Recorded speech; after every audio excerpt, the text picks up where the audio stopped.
ये कहानी है एक गुरु की, जो कि अपने गुरुकुल के छात्रों की शिक्षा को पूरा कराने के बाद 3 चुनिंदा शिष्यों से कहा कि कल प्रातः मेरे निवास पर आ जाना। तुम्हारी आखिरी परीक्षा लेने के बाद प्रमाण पत्र के साथ आप लोगों को विदा कर दिया जाएगा।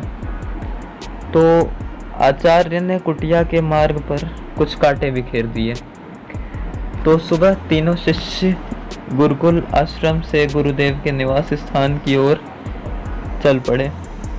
कुटिया से कुछ दूर पहुंचने पर उनके पैरों में कांटे चुभने महसूस हुए।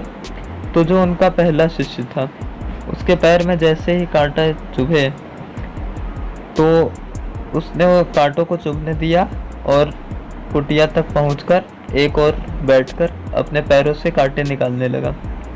दूसरा शिष्य जैसे ही आया तो उसको पहला कांटा चुभा, तो वो सतर्क हो गया और उनसे बचता हुआ कुटिया तक पहुंच गया। और जब तीसरा शिष्य को पहला कांटा जब चुभा तो उसने वृक्ष की एक डाल तोड़ी तथा उस डाली का झाड़ू की तरह उपयोग करके सारे कांटों को पथ से हटा दिया। फिर उसने हाथ पांव धुले और कुटिया के द्वार पर खड़े आचार्य जी को चरण स्पर्श करते हुए कुटिया के अंदर प्रवेश किया। गुरुदेव ने तीनों शिष्यों के आचरण को देख लिया था, तो उन्होंने तीसरे शिष्य को पीठ थपथपाते हुए कहा, वत्स, तुम अपनी अंतिम परीक्षा में सफल रहे। सच्चा ज्ञान वही होता है जो दूसरों के सामने आए संकट को दूर कर सके।